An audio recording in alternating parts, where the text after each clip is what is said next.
Gold trusted gold buyers. మీరు తాకట్టు పెట్టిన బంగారాన్ని విడిపించి ఈ రోజు ఉన్న మార్కెట్ ధరకు కొనబడును. Welcome to I dream. నేను మీ భవ్య. ఇప్పుడు మనతో పాటు ఉన్నారు సైకాలజిస్ట్ కృష్ణభరత్. నమస్తే సార్, ఎలా ఉన్నారు? నమస్తే మేడం, ఫైన్ అండి. సార్, మనం ఫైన్, బట్ మన మన పిల్లలు, ఈ చిల్డ్రన్ ఈ మధ్య కాలంలో ఉన్న ఈ చిన్న చిన్న వాళ్ళందరూ మెంటల్ హెల్త్ అనేది కొంచెం డ్యామేజ్ అవుతున్న థింగ్స్ అయితే కనిపిస్తున్నాయి. సో చైల్డ్ మెంటల్ హెల్త్ బాగుండాలి అని అంటే పేరెంట్స్ కానీ చుట్టుపక్కల టీచర్స్ ప్రతి ఒక్కటి చాలా క్రూషియల్ రోల్ ప్లే చేస్తాయి అన్నమాట. వాళ్ళు ఎటువంటి జాగ్రత్తలు తీసుకోవాలి? ఇది ఈరోజు మన సమాజం చూస్తే అండి, ఇది చాలా big problem. Child mental health అనేది ఒక బిగ్ ఇష్యూగానే కనిపిస్తూ ఉంది. రైట్. మీరు అంటే గతంలో కంటే బాల్యం భిన్నంగా ఉంది. ఇప్పుడు ఉన్న పిల్లలకి చుట్టూ ఉన్న వాతావరణం కావచ్చు, వాళ్ళు ఎక్స్పోజ్ అవుతున్న విషయాలు కావచ్చు, చాలా భిన్నంగా ఉన్నాయండి. మీరు కంపేర్ చేయండి. ఇప్పుడు మీ బాబు కానీ మీ పాప కానీ ఉన్న బాల్యం ఎలా ఉంది, మీ బాల్యం ఎలా ఉంది, కంపేర్ చేస్తే మీకు ఒక విజిబుల్ డిఫరెన్స్ అనేది ఖచ్చితంగా కనిపిస్తుంది. అది చైల్డ్ మెంటల్ హెల్త్ మీద ప్రభావం చూపిస్తూ ఉందండి. అంటే మీరు ఏంటంటే మా తరం కానుండి తర్వాత తరాలు కావాలని చూస్తే మా చైల్డ్హుడ్ ఎలా ఉందంటే పే బేస్డ్ చైల్డ్హుడ్, ఆటలు పాటలు. అవును, ఇవే ఉండేవి. ఛాన్స్ దొరికితే చాలు బయటికి వెళ్ళి ఆడాలి, కింద పడాలి, సరదాగా ఏదో చేయటము. ఇవాళ రకరకాల ఆటలు ఉండేవి ఆ రోజు. అన్ని ఆటల మీద తప్ప మీకు ఈ స్క్రీన్స్ కానీ లేవు. ఆ రోజులో టీవీలు లేవు, ఫోన్లు లేవు, ఏమీ లేవు. ఒకే ఒక మాధ్యమం సినిమా. ఎంటర్టైన్మెంట్ ఏమంటే సినిమానే. సినిమా తప్ప మరొక ఎంటర్టైన్మెంట్ లేదు ఆ రోజుల్లో. ఆ సినిమా కూడా ఎప్పుడో నెలకో 2 నెలకో ఒకసారి వెళ్ళేవాళ్ళు. సో అంటే స్క్రీన్ అనే ఆ ఎక్స్పోజ్ అనేది అసలు చాలా తక్కువగా ఉంది. ఎక్కువగా ప్లే బేస్డ్ చైల్డ్హుడ్ ఉండేది ఆ రోజుల్లో. కానీ ఇప్పుడు మీరు గమనిస్తే చైల్డ్హుడ్ అంతా కూడా ఫోన్ బేస్డ్ చైల్డ్హుడ్. అందుకే మేబీ నాకు చాలా మంది చిన్న పిల్లల్ని చూసిన పెద్దోళ్ళని చూసిన ఫీలింగ్ వస్తుంది సార్. ఇంతే చూసాం కానీ ఓవర్ స్మార్ట్ ఉంటారు వాళ్ళే, అసలు అన్ని అర్థమవుతాయి కానీ అర్థం కానట్టు చేస్తారు. ఇప్పుడు ఇన్ఫాక్ట్ మనం కొంచెం సీరియస్ అయ్యి నవ్వుకుంటూనే సీరియస్ అయ్యాము అనుకోండి, మన మాటలు వాళ్ళకి అర్థమయ్యి వెంటనే వెళ్ళిపోతారు. అదే వాళ్ళకి నచ్చింది ఏదైనా ఇచ్చామనుకోండి, మనం సీరియస్గా ఇచ్చినా సరే మంచిగా చక్కగా దగ్గరకు వచ్చేస్తున్నారు. టూ మచ్ స్మార్ట్ అయిపోతున్నారు అనమాట. సో దీన్ని మనం పాజిటివ్గా తీసుకోవచ్చా, నెగిటివ్గా తీసుకోవచ్చా? ఇది పాజిటివ్ అండి. ఓకే. ఎందుకంటే అకార్డింగ్ టు సైకాలజీ ఏంటంటే ప్రతి జనరేషన్, ప్రతి 10 ఏళ్ళకి జనరేషన్ మారుతుంది కదండి. ప్రతి జనరేషన్కి ఐక్యూ పాయింట్స్ పెరుగుతాయంటండి. అంటే 10 ఏళ్ళ తర్వాత వచ్చే పిల్లలు మనకంటే కొద్దిగా స్మార్ట్గా ఉంటారు. ఇంటెలిజెంట్ క్వశ్చన్ ఎక్కువగా ఉంటుంది. అంటే తెలివితేటలు అంటారు మామూలు భాషలో, వాళ్ళ తెలివితేటలు అండి. తెలివితేటలు కొంచెం పెరుగుతాయండి. ఎంతో కొంత పర్సెంటేజ్ జనరేషన్కి పెరుగుతాం. మీరు అందుకని చూడండి, ఈరోజు మనం ఎలక్ట్రానిక్ డివైసెస్ ఉన్నాయి, మనకంటే మన పిల్లలు బాగా ఆపరేట్ చేస్తున్నారు. అవును. ఫోన్లో ఏదైనా ప్రాబ్లం వచ్చినా కూడా, ఈరోజు ఏదైనా ఫోన్లో ఏదైనా ప్రాబ్లము నాకేం తెలియదు, నా పిల్లల్ని అడుగుతున్నాను. మా పిల్లలే నాకు అది ఇది చెప్తున్నారు, పైగా మాట్లాడుకుంటే ఈ మాత్రం నీకు తెలియదా అంటున్నారు. ఇది కూడా మనం గమనిస్తూ ఉన్నాం. అయ్యో, మీరు గమనిస్తూ ఉండండి. అంటే వాళ్ళు కొంచెం మనకంటే కొంచెం ఎహెడ్ దాన్ని కొంచెం మనం కూడా పేరెంట్స్ కూడా యాక్సెప్ట్ ఉంటున్నారు. సైకాలజీ పరంగా అది ఉందండి. ప్రతి 10 ఏళ్ళకి జనరేషన్లో ఐక్యూ లెవెల్స్ పెరుగుతూ ఉంటాయి. అయితే ఇక్కడ ఏమవుతుందంటే అండి, ఇంత టెక్నాలజీ చుట్టూ ఉన్నప్పుడు ఏమందంటే ఈ ఫోన్ బేస్డ్ చైల్డ్హుడ్ వల్ల it's effect the child mental health. Okay. మన చిన్నప్పుడు మనకి ఇంత మానసిక సమస్యలు ఏమి లేవండి.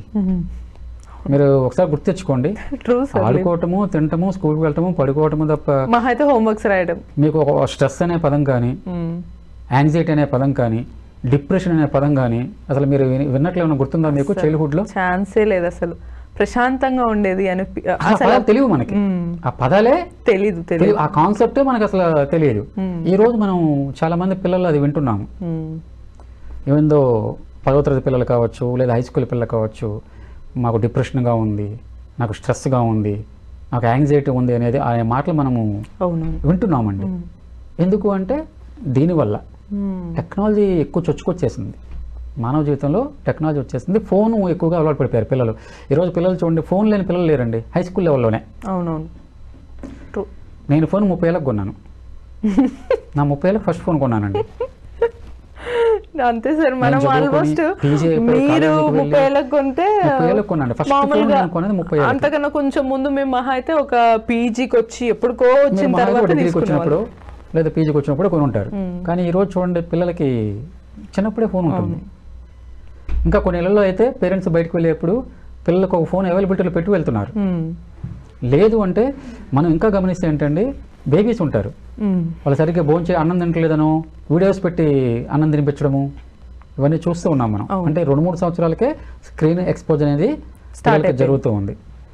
కానీ మీకు ఇటీవల కాలంలో ఒక సర్వే, లాస్ట్ ఇయర్ అండి ఒక సర్వే చేశారు. దాని సర్వే చేసిందంటే చైనాలో ఒక పరిశోధన సర్వే చేస్తే తెలిసింది ఏంటంటే పిల్లలకి 5 years వచ్చే వరకు ఎలాంటి స్క్రీను ఎక్స్పోజర్ ఉండకూడదు అంటండి. అప్ టు 5 years, 5 సంవత్సరాల వరకు ఏ స్క్రీన్ కూడా, అది టీవీ కావచ్చు, ల్యాప్టాప్ కావచ్చు, గాడ్జెట్ కావచ్చు, ఏదైనా కదే ఏ స్క్రీన్ కూడా వాళ్ళకి ఎక్స్పోజ్ కాకూడదు అంటండి. మరి ఈరోజు పరిస్థితి దానికి భిన్నంగా ఉంది కదా, చాలా అన్కంట్రోలబుల్. మనమే అలవాటు చేస్తున్నాం పిల్లలకి. మనమే అంటే నేను వర్క్లో ఉంటాను, నేను సాఫ్ట్వేర్ ఎంప్లాయీ, నేను ఇంట్లో వర్క్ ఫ్రమ్ హోమ్ చేస్తున్నాను, నాకు డిస్టర్బెన్స్ ఉండకూడదని నేను ఒక ట్యాబ్ ఇచ్చేస్తున్నాను, నువ్వేదో చూసుకో, నువ్వు రైమ్స్ చూసుకో, లేదంటే వీడియో గేమ్స్ ఆడుకొని మనమే అలవాటు చేస్తున్నాము. మీకు ఇక్కడ డేంజర్ ఏంటండి, 9 minutes of video games they can affect the child learning capacity. నేర్చుకునే సామర్థ్యాన్ని ప్రభావం చూపిస్తుంది అంటండి. కేవలం 9 నిమిషాలే. 9 నిమిషాలు కంటిన్యూగా వీడియో గేమ్ చూస్తే ఇంటరాక్టివ్ వీడియో గేమ్స్ అంటారు. ఇంటరాక్టివ్ వీడియో గేమ్స్ అంటే ఇప్పుడు పబ్జీ కానీ ఇవన్నీ ఉన్నాయి చూడండి, ఇవేంటివి, వీళ్ళు సజెషన్స్ ఇవ్వాలి కదా, వీళ్ళు ఆడుతూ ఉంటారు, ఇంటరాక్షన్, వీళ్ళు ప్యాసివ్గా ఉండరు, వీళ్ళు యాక్టివ్గా ఉండాలి, వీళ్ళు గేమ్లో ఇన్వాల్వ్ అవ్వాలి, ఆ క్యారెక్టర్ని వీళ్ళు నడపాలి, సజెషన్స్ ఇవ్వాలి, దాన్ని ఇంటరాక్టివ్ వీడియో గేమ్స్ అంటారండి. Interactive video games just 9 minutes చూస్తే చాలు కంటిన్యూగా. Its effects the brain learning capacity, నేర్చుకునే సామర్థ్యం మీద ప్రభావం చూపిస్తుందండి. అంటే ఎట్లా సార్, పాజిటివ్ గానే నెగిటివ్ గా? It's diminish the learning capacity, దాన్ని తగ్గించేస్తుంది. 9 నిమిషాలకి ఎంత ఉంటే మరి మనం ఎంతసేపు చూపిస్తున్నాం మన పిల్లలకి? గంటలు చూపిస్తుంటే, అందుకే ఈరోజు చూడండి పిల్లల్లో స్పాన్ ఆఫ్ అటెన్షన్ లేదు, దేని మీద ఏకాగ్రత పెట్టలేరు, చదువు మీద ఏకాగ్రత లేదు. పోనీ చదువు మీద లేదు అని అక్కడ తెలిస్తే ఇంకో స్పోర్ట్స్లో ఏమైనా ఉంటుందా? అక్కడ ఏ విషయం మీద కూడా వాళ్ళు కుదురుగా ఒక 10 నిమిషాలు పట్టుమని కూర్చే పరిస్థితి ఈరోజు లేదు. దీన్ని అటెన్షన్ స్పాన్ అంటారండి. అటెన్షన్ స్పాన్ తగ్గిపోయింది. ఒకప్పుడు 8 seconds ఉండేదండి, ఇప్పుడు కేవలం 2 secondsకే వచ్చేసింది. చాలా డ్రాస్టిక్ డౌన్ఫాల్ సార్ ఇది, డ్యూ టు ఈ ఫోన్ బేస్డ్ చైల్డ్హుడ్. ఇది చాలా ప్రభావం చూపిస్తుంది అన్నమాట. ఇది it's effect the child mental health. This is the one of the reason అండి. సార్ క్లియర్గా మరి ఇప్పుడు మనకు తెలుస్తుంది one of the reason main screen టైమే. ఇక అదర్ లైఫ్ స్టైల్ హ్యాబిట్స్ మనం అనుకున్నట్టు చాలాసార్లు గత ఎపిసోడ్స్లో మాట్లాడుకున్నాం, పేరెంట్స్ టైం ఇవ్వడం తక్కువైపోయింది, సో పిల్లలు బయటికి వెళ్ళి ఆడుకోవడం ఇవన్నీ తగ్గుతున్నాయి. సో ప్రాపర్గా ఇప్పుడు మనం క్లియర్గా స్ట్రిక్ట్గా పేరెంట్స్ పాటించాలి, సో పిల్లలకి కూడా చెప్పాలి, యాజ్ ఎ సైకాలజిస్ట్గా ఎలా చెప్తే బెటర్ అనడానికి వాళ్ళ మెంటల్ హెల్త్కి ఏం చేయొచ్చు అంటారు? ఫస్ట్ ఆఫ్ ఆల్ ఏంటండి, మీకు సైకాలజీలో పాజిటివ్ చైల్డ్హుడ్ ఎక్స్పీరియన్స్ అని ఒక కాన్సెప్ట్ ఉందండి. చిన్నప్పుడు ఒక పాజిటివ్ ఎక్స్పీరియన్స్ ఉంటే it's effect the adult life of the child. చూస్తుందండి దాంట్లో ఉన్న కొన్ని అంశాలు ఏంటండి, he can share his feelings with the family members. పిల్లలు తల్లిదండ్రులతో వాళ్ళ ఫీలింగ్స్ని షేర్ చేసేటట్టుగా ఉండాలి, నెంబర్ 1 పాయింట్. అలాగే తర్వాత పాయింట్ ఏంటండి, తల్లిదండ్రులు కాకుండా కనీసం ఇద్దరు వాళ్ళ పట్ల కేర్ తీసుకునే వాళ్ళు ఉండాలి.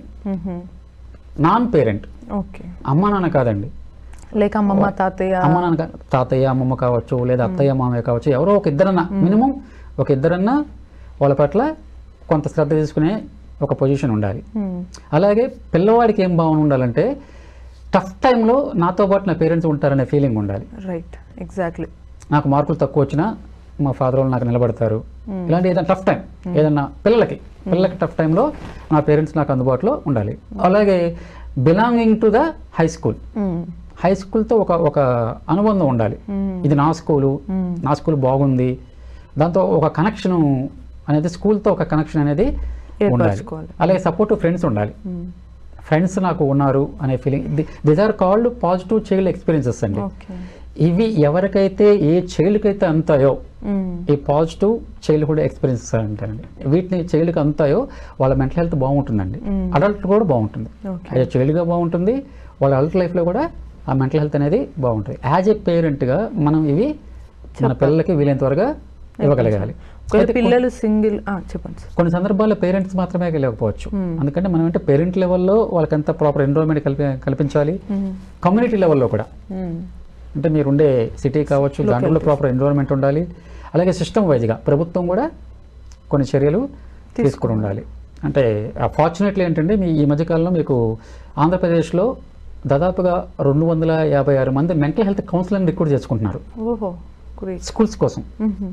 గవర్నమెంట్ స్కూల్స్ కోసం 256 మంది మెంటల్ హెల్త్ కౌన్సిలర్ రిక్రూట్ చేసుకుంటున్నారు. ఆల్రెడీ కొంతమంది చేసుకున్నారు, మళ్ళీ అకాడమిక్ కూడా కొంతమంది చేసుకున్నారు. అంటే ద ఇంపార్టెన్స్ అంటే చైల్డ్ మెంటల్ హెల్త్ ఎంత ఇంపార్టెంట్ అనేది ప్రభుత్వాలు కూడా గుర్తించడం స్టార్ట్ చేసాయన్నమాట.